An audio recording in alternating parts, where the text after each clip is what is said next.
Spruce Mountain, Nevada. You ever heard of it? If you're not from around here, maybe you haven't. My friends and I had heard stories about the mountain all our lives. We had all been friends since high school. After graduation, we had ended up at the UPS warehouse, working second shift. The money was good, the job was pretty simple, and even after work of 10-hour shifts, we still had enough energy to go out to the local pool hall.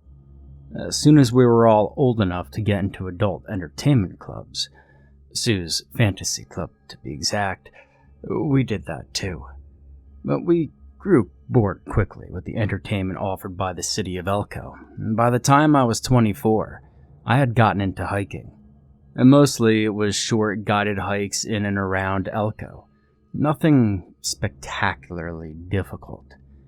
Steve and John took up hiking not long after I did, and it didn't take long for us to heckle Ben into joining us. Spruce Mountain came up in a few conversations with some of the others on those guided hikes. I kept hearing about the ghost town up there, all the mines that were mostly caved in now. But that wasn't the best part to me. The best part was when someone would start talking about the ghost lights up there. That's something that had always interested me. No one could ever say for sure what they were. From what I gathered, no one had ever been brave enough to face one of the phantom lights. Everybody ended up too spooked to even try. Every story I heard about the lights ended up the same way. The person or persons who saw the lights had been overwhelmed with an unexplainable fear and paranoia, which sent them running in the opposite direction. Now, there were as many theories about what the lights were as there were people who had seen them. They were the ghosts of miners still wearing their headlamps or carrying their lanterns and wandering the mountain. Or they were creatures from the depths of the mines, the ones that supposedly protected the loads of lead and silver ore that were mined from the late 1800s up until World War II. These two lines seemed to underlie each theory I heard over the next several months. No, I didn't believe in ghosts, not much anyway. I had never seen a real one, but I accepted they might exist. My friends felt the same way. We were just a bunch of fence-sitters who couldn't make up their minds what to believe. And over about a dozen conversations at the bar, we decided it would be cool to hike up to the ghost town and see some of the mining equipment and buildings before they were gone completely. Steve was going to be married in the fall. John had made arrangements to go to work at a nursing home where his grandmother had recently been admitted. And Ben, well, he wanted to move to California. He was tired of Nevada. And myself, well, I didn't know what I wanted to do with the rest of my life yet. Elko was as good a place as I'd seen. The UPS warehouse job was fine too. Hell, it paid my bills. I had some money in savings, and I was used to the demands of it. I had no real zest to go out and start all over at some new job. But this 4-day camping trip might well be the last hurrah we'd have as a group before everybody drifted in their own directions. During the last week of June, we set out. Ben and I in my truck, and Steve riding with John in his. We went to Molly's for breakfast. Molly's Bar and Family Grill in Spring Creek had been one of our favorite spots for years. Food was great, the atmosphere was calm, and the prices were just right.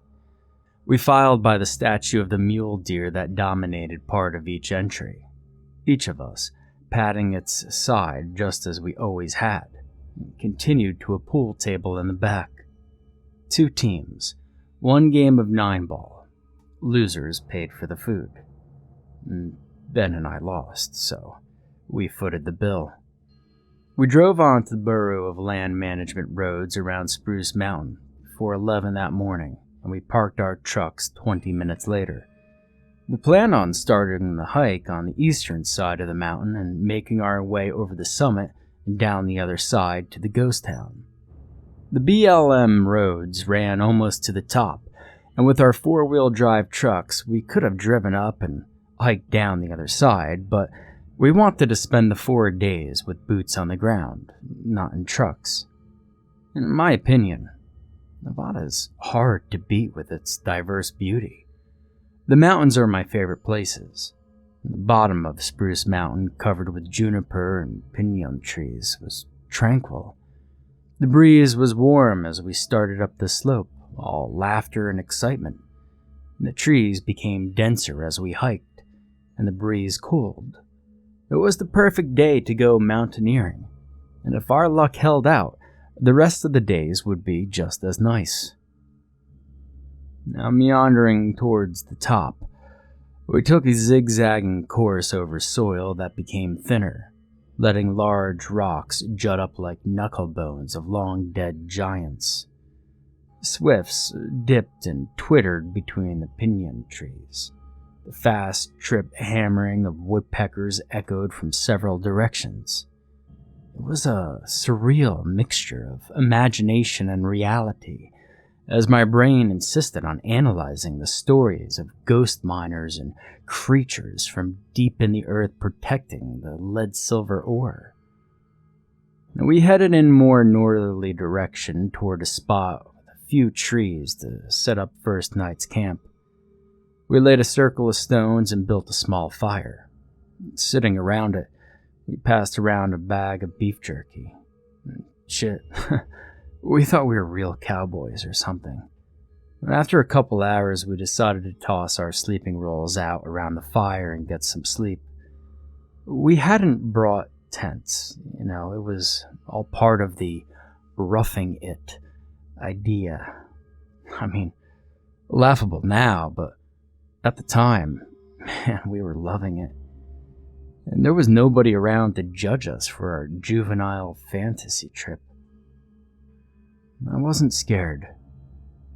But long after the guys had fallen to snoring asleep, I was awake, listening to the lonesome, sad calls of owls in the distance.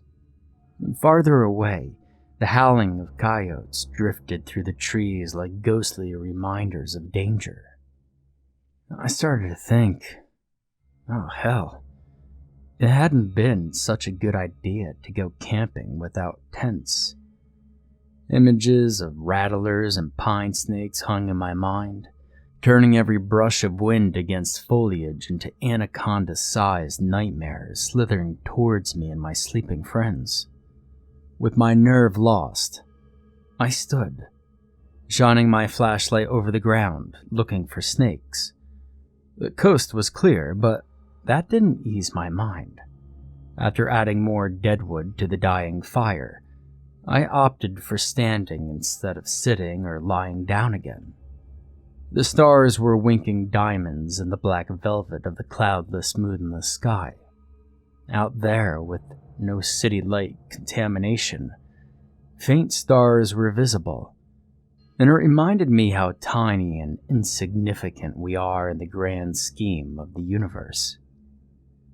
As I picked out familiar constellations, something I hadn't done since my preteen years, I finally began to relax. There was a sense of being one with the world, a sense that all things are connected by unseeable threads, reverberating with the eternal memories of the universe. I closed my eyes and let my thoughts ramble, relaxing more with each breath. Then the coyotes fell silent in the distance, and a low hum, barely audible, replaced their howling. I kept my eyes closed, concentrating on the new sound. The sad calls between the two owls stopped, and the hum grew louder. Now, thinking I was on the verge of having a meditative epiphany, I took a deep breath and squeezed my lids tighter against the urge to open them. From behind my lids, a faint light came into being. I smiled, There was my epiphany, so close, and I was so aware of its approach. Was this the breakthrough that so many people spoke about? Would this be a life-changing illumination? But the light seemed to dim. I was troubled and tried to will it back, opening my eyes. I did have a life-changing moment. The light had been real, not imagined. Several hundred feet away, I caught a glimpse of it, just above the trees, turning away from me. My eyes locked on it and my body froze. The yellowish orb swiveled back in my direction, and for the briefest moment, the sickly light shone down, revealing something huge and twisted. When it moved forward toward me again, I stumbled back, tripping over Steve and falling with my face close to the fire. He yelped and cursed as I threw handfuls of dirt onto the small blaze. John and Ben woke, and they all questioned me. I pointed at the gently arcing light over the trees and tried to quiet them while still dousing the fire with dirt. As they all turned toward the lone light, a hush descended over the camp, and I finally covered the last of the flame. Thick, acrid smoke billowed up from the fire pit, stinging my eyes and sinuses.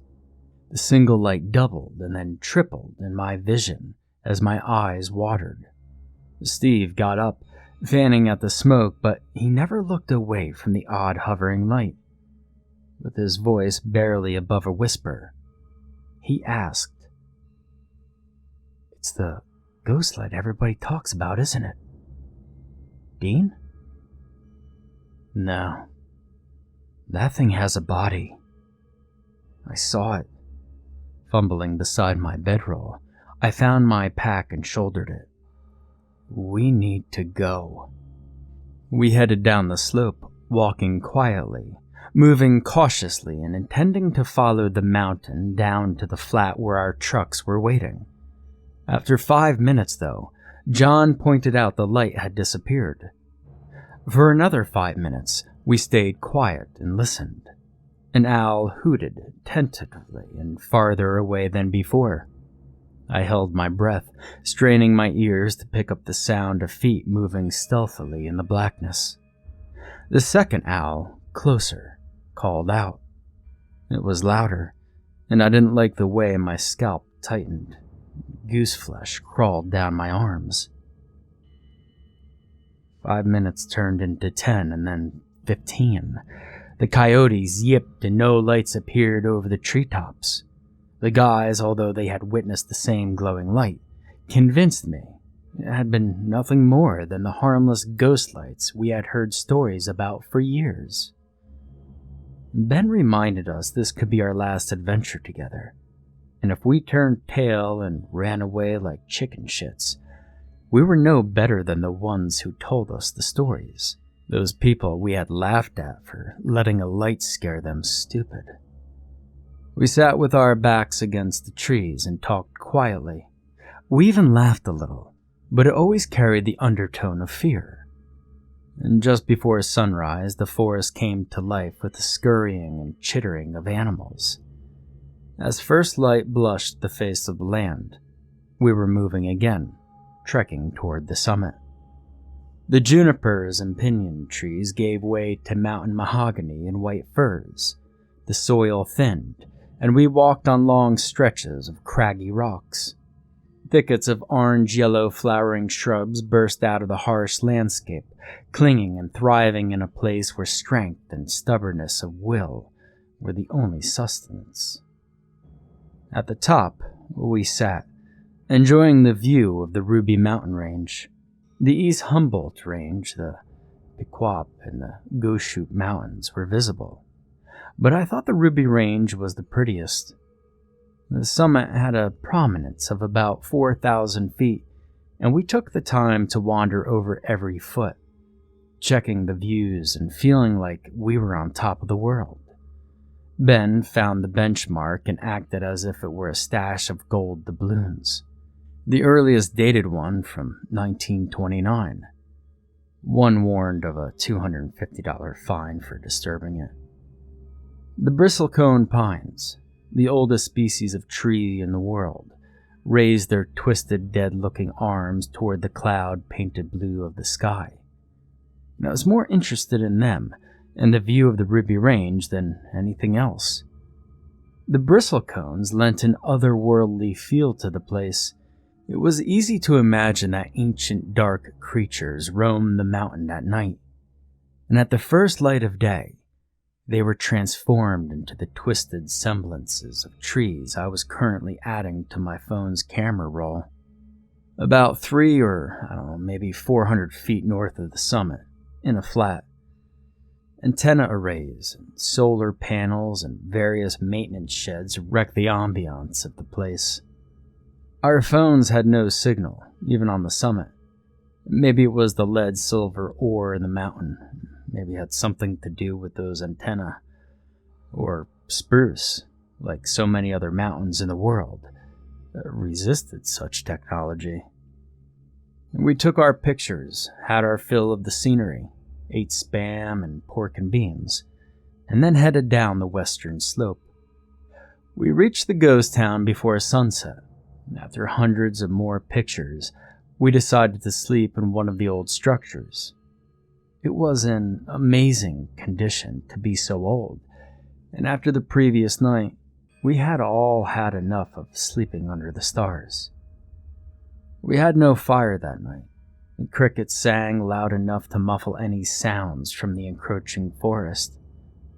It put me on edge, but the others, again, stretched out and fell asleep with little trouble. I laid on my blanket, but I kept my eyes on a window. I could see up the slope a good way. As I started to drowse, my eyes jittered under heavy lids. The hum returned and mingled with the crickets. Then the crickets stopped chirping and the hum grew louder. My eyes shot open and I sat bolt upright. Before I saw the first faint glow of light, I woke up the guys. As a group, we stood outside at the corner of the shack, watching as the thing bobbed barely above the trees. Growing brighter, it moved steadily in our direction. Steve held up his phone and snapped pictures. The orb moved closer and I was joined by a second ball of light, then a third. Steve continued to snap pictures. John held up his phone, dropped it twice, and then snapped a shot of the approaching creatures.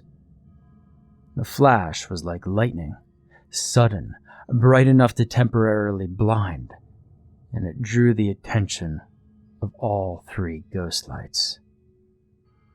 Now, John was cursing as he was fiddling with his phone, I assumed trying to shut off the flash. The lights moved closer and with more determined speed. 3 yellow lights trained on us, somehow seeing us in the dark. I had thought they moved silently, except for the hum that accompanied their appearance, but as they floated closer, we all heard the soft drag whoomp of giant footfalls, followed by squeaking. It was the same sound the old wooden stairs of my grandmother's house used to make when I tried to sneak down to the kitchen to sneak another cookie after everyone had gone to bed. Now, chuckling, Steve ambled away from us and closer to those things that squeaked and hummed, and were definitely not just ghost lights. We tried to call him back, but he waved us off.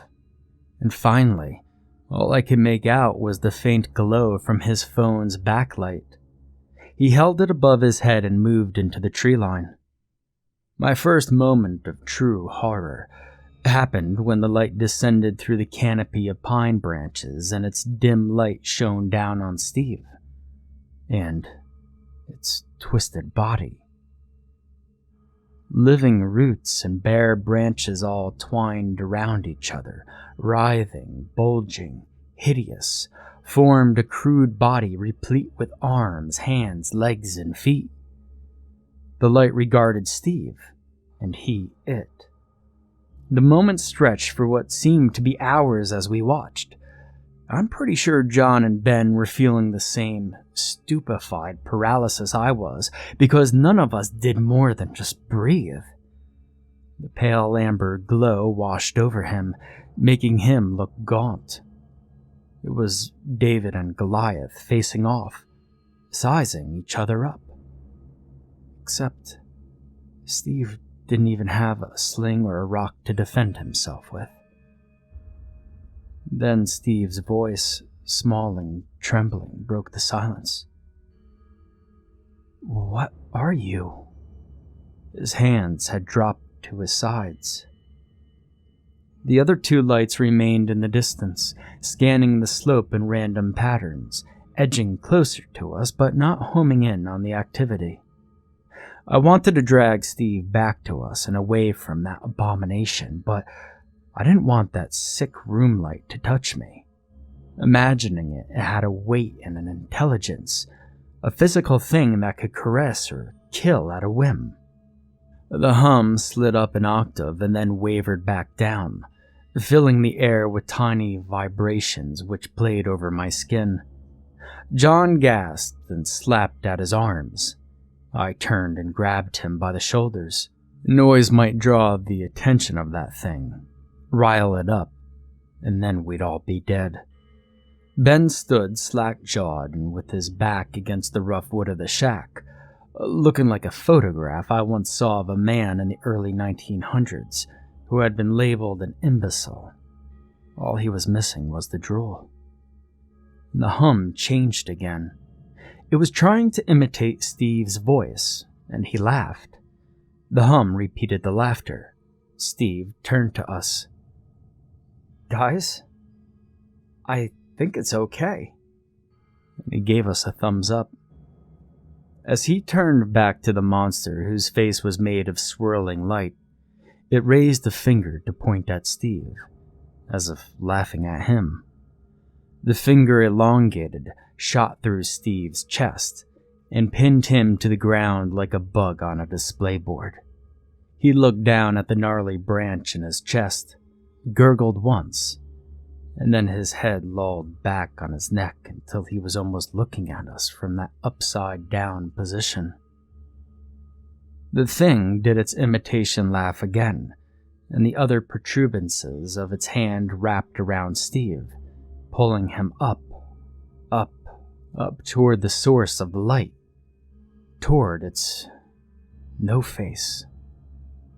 The other two creatures closed rank and tried to get the fresh kill, but the one holding Steve's dead body was the largest, and it fought them off with ease, almost as if it were swatting away bothersome flies. A tea kettle shriek ramped up beside me, and the monsters turned their beaming faces toward us. John, eyes wide and filled with terrible knowledge, pointed at Steve, dangling close to the swirling light of his murderer. "It killed Steve," words shrouded in the tea kettle scream. I tackled him, pushed him back inside the building with my hand clamped over his mouth.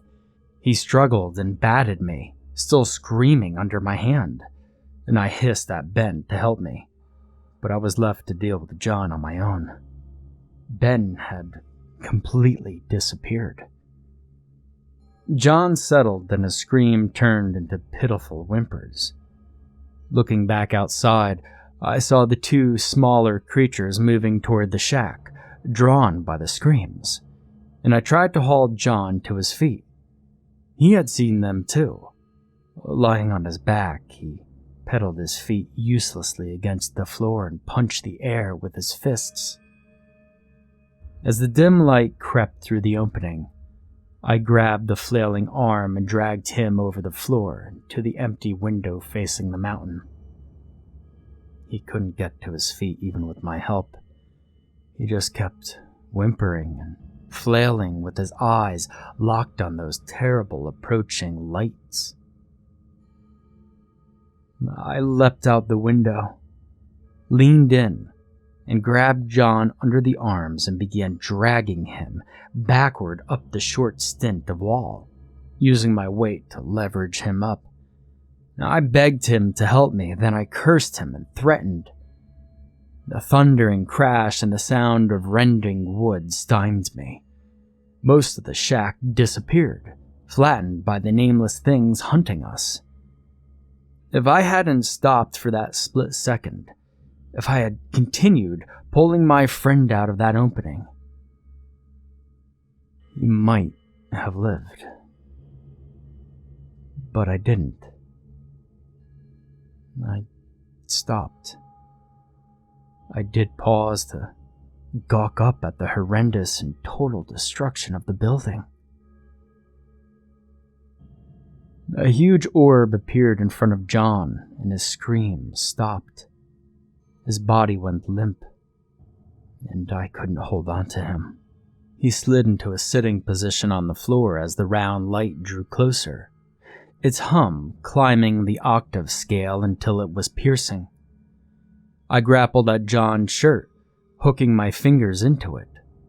The light enveloped him and touched my arms and face. I had been right. It was a physical sensation of 1,000 eels squirming over my skin. When the first branch shot forward like a spear and pierced John's chest, his feet jerked a few inches off of the floor, and then thumped dully back down, pointing in opposite directions. The second slid through his stomach, and the third through his neck. And it all happened in the span of about 3 seconds. And those 3 seconds will haunt me forever.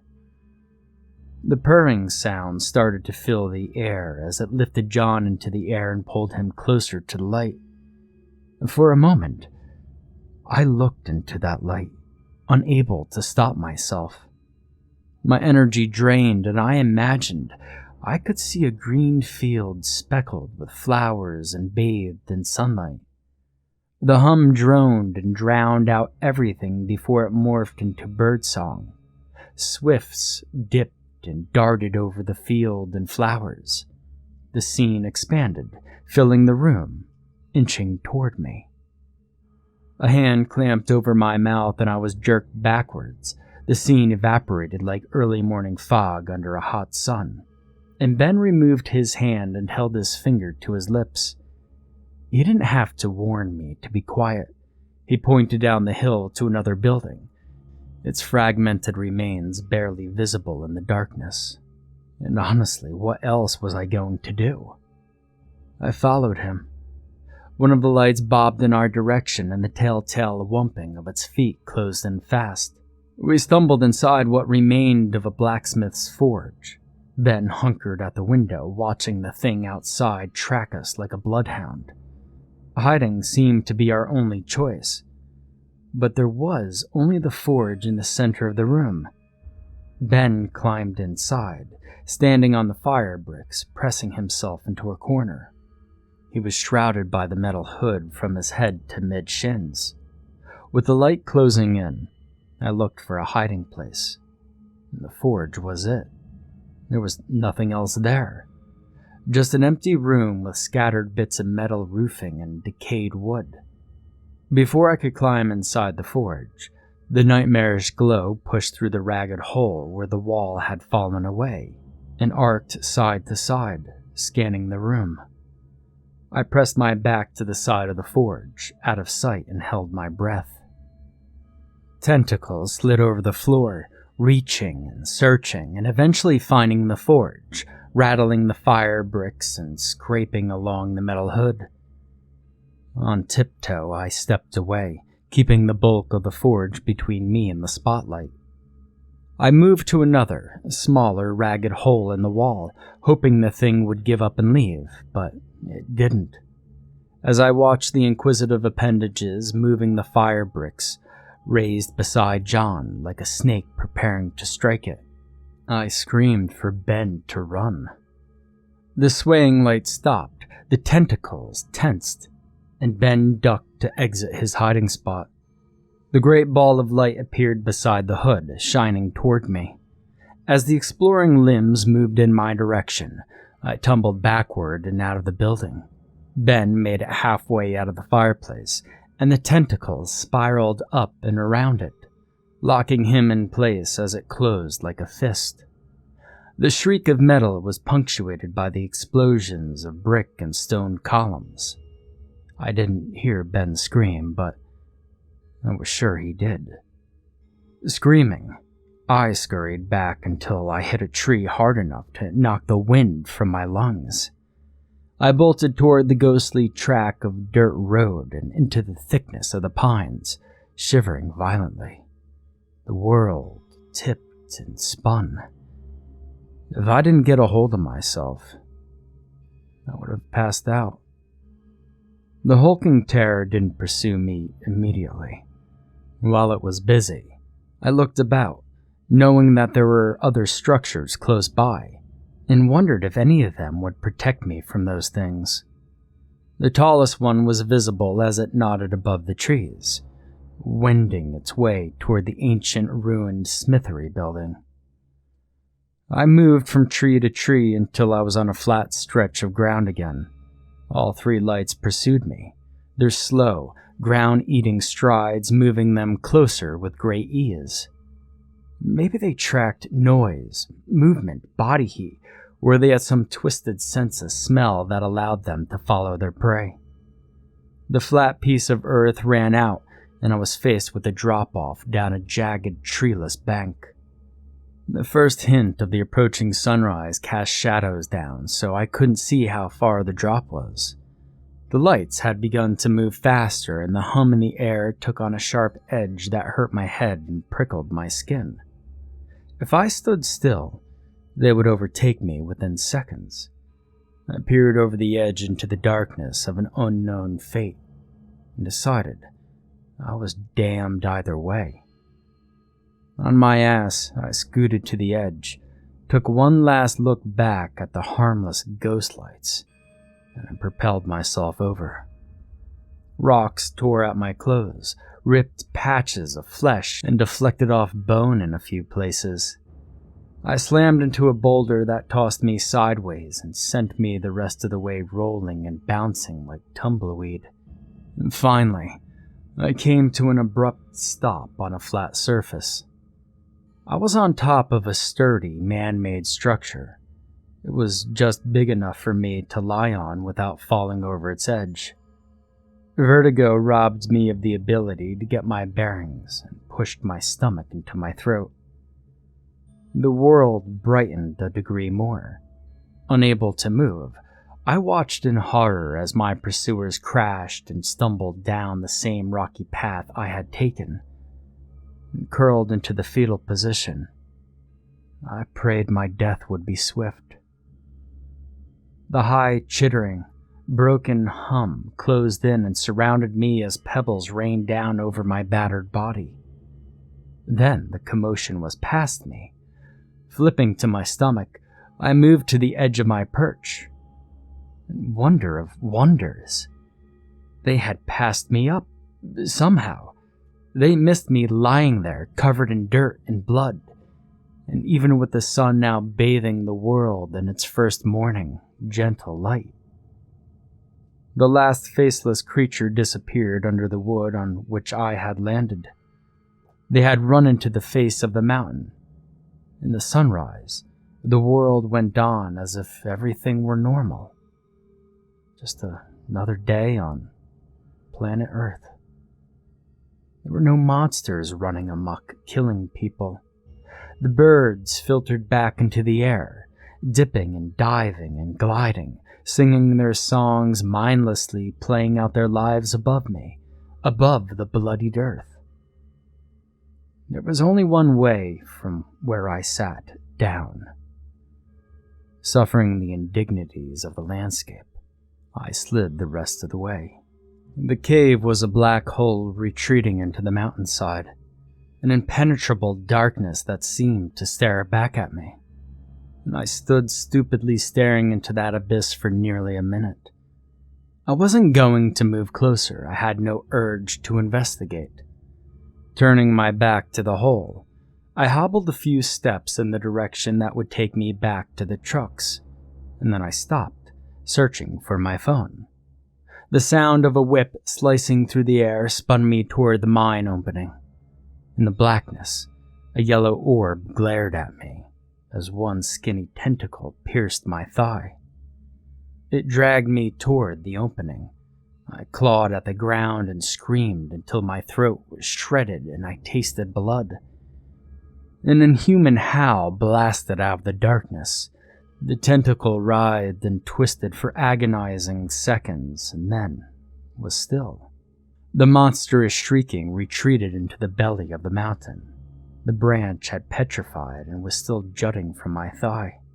Grasping the section at the front of my leg, I tightened my grip to pull and the wood burst into dust, leaving a gaping 2-inch hole into my leg where the blood clotted with the mess. I should be thankful. The gloopy sludge dried and staved most of the bleeding, which probably saved my life. It definitely kept me from bleeding out until the ranger came by on his early morning route and found me lying unconscious only a few hundred feet from the BLM road.